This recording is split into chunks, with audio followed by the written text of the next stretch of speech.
જય શ્રી કૃષ્ણ સર્વે વૈષ્ણવોને। તો આપણે ત્યાં આવી રીતે ગ્રહણ કે વગેરે સૂતક બાધક જાય એટલે જ્યારે ઠાકોરજીને ફરીથી પધરાઈએ ત્યારે આપણે આવી રીતે સફેદી સૈયાજીની કે સફેદીનો આખો બંટો જે હોય એ નવો થાય। તો સગવડતા મુજબ જો સીવડાવી રાખ્યો હોય તો બરાબર છે, પણ જો ના સીવડાવી રાખ્યો હોય ને ગાદી તકિયા ઉપર બીજા દિવસથી જ સફેદી ચડતી હોય તો આપણે તકિયા ઉપર ફટાફટ સફેદી કેવી રીતે સિદ્ધ કરીને ધરાઈ શકીએ છીએ કે સફેદ કાપડ તો આપણે વૈષ્ણવોને દરેકને ઘરમાં હોય જ। તો આવી રીતે સફેદ કાપડનો આશરે આવો ટુકડો લઈ લેવો, તકિયા કરતાં આવી રીતે બંને સાઈડ મોટો, અને પછી એને આવી રીતે વાળી અને એને આવી રીતે રાખી અને આપણે આવી રીતે અહીંયાથી ગાંઠ લઈ લઈશું। એક જ ગાંઠ લેવાની છે।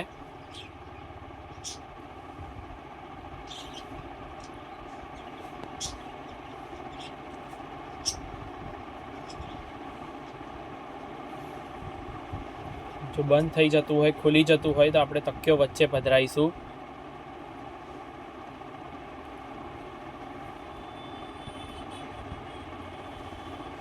આવી રીતે પકડી રાખી અને પછી તકિયાથી ઉપર સરકાઈ અને આપણે ધીમે ધીમે બંધ કરતા જઈશું। એક સાઈડનું એ થઈ ગયા બાદ ત્યારબાદ આપણે બીજી સાઈડની સફેદીને એવી જ રીતે ચડાવીશું। આવી રીતે આ એક શોર્ટકટ છે જે કરીને પણ આપણે તકિયા ઉપર ફટાફટ સફેદી ભરી શકીએ છીએ।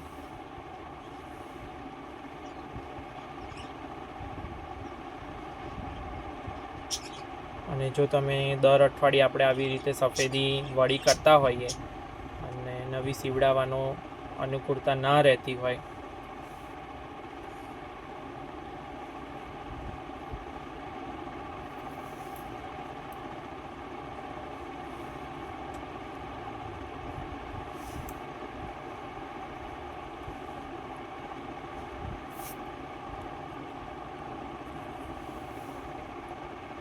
ધીમે ધીમે હવે આ બાજુમાંથી ફિટ કરીશું અને ત્યારબાદ આપણે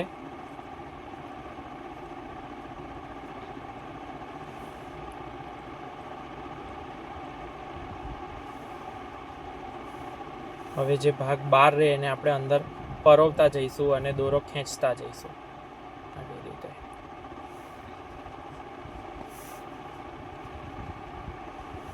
બીજી બાજુમાં પણ તો આવી રીતે આ વગર સીવે પણ તકિયાના કવર ફટાફટ સફેદ આપણે સિદ્ધ થઈ ગયા।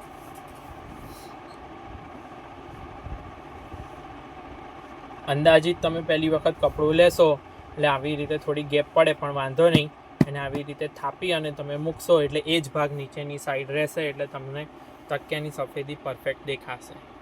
તો આવી જ રીતે આજે આપણે જે શિંગારનો વિડીયો મૂકીશું એની અંદર આપણે આવી જ રીતે આજે સફેદી તૈયાર કરી અને એમાં મૂકેલી છે તો એ પણ તમને ત્યાં જોવા મળશે। તો આજના વિડીયોમાં આટલું જ। આપણે આગળ પણ મળતા રહીશું અને આવી જ રીતે તમારે અવનવી અપડેટ જોવી હોય ને મેળવવી હોય તો એના માટે તમે વોટ્સઅપ ગ્રુપમાં જોઈન થઈ શકો છો। એની લિંક નીચે ડિસ્ક્રિપ્શન બોક્સમાં આપેલી છે। જય શ્રી કૃષ્ણ।